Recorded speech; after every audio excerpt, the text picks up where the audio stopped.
This is Vicky, and this is her story with dyslexia. I'll bet you've probably heard this word before, but when Vicky was growing up, she didn't. Neither did the people around her. So the word she most often heard from others when trying to explain her problem to them was, "You're stupid."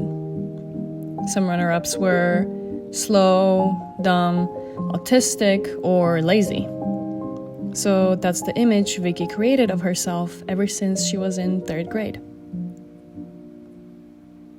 Dyslexia comes in many forms, but generally it just complicates your relationship with words in some way.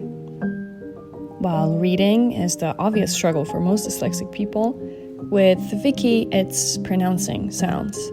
She mainly has trouble tying all the sounds together in a word. This, combined with the pressure of reading on the spot in class, was simply catastrophic for her. Her teachers complained to her parents, who in turn scolded her and then signed her up for lessons. Math, Bulgarian, English, you name it. Then the teachers of the private lessons complained about her too. "You are the slowest student I ever had. It takes you so long to do something so simple. Just study more. You're so lazy." And she did. She studied more every day. She studied twice or 3 times as much as the other kids.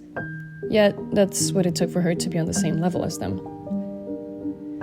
If it took 1 try for her classmate to read a children's poem and understand it, it would take Vicky 3 tries to read it.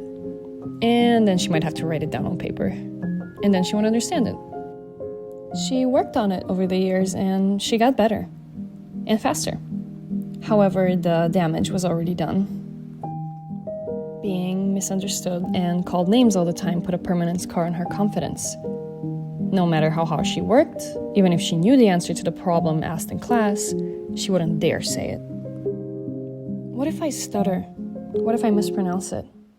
Will they laugh at me? And until university, she kept quiet. Coming to AUBGs when she first heard someone else say, "Man, you're so freaking dyslexic." It was actually one of her economics professors. To him, it was just a comment, but to Vicky, that was the confirmation she needed that it's not all just in her head. Yep, that's correct. Vicky was not diagnosed with dyslexia before this. Growing up in Bulgaria, she was forced into believing she was just the dumbest person in the room, which, looking at her now, couldn't be further from the truth. Yes, she might need some extra time to do the work required, but Vicky loves studying, and reading, and writing. Her special relationship with words makes her a creative genius. She understands texts deeper than anyone because of the time she spends with them and the many angles she uses to look at things. From the boring business books to movie scripts, she always has something interesting or new to point out. So, next time you make fun of the shy kid in class who never speaks up, maybe think twice about why that is.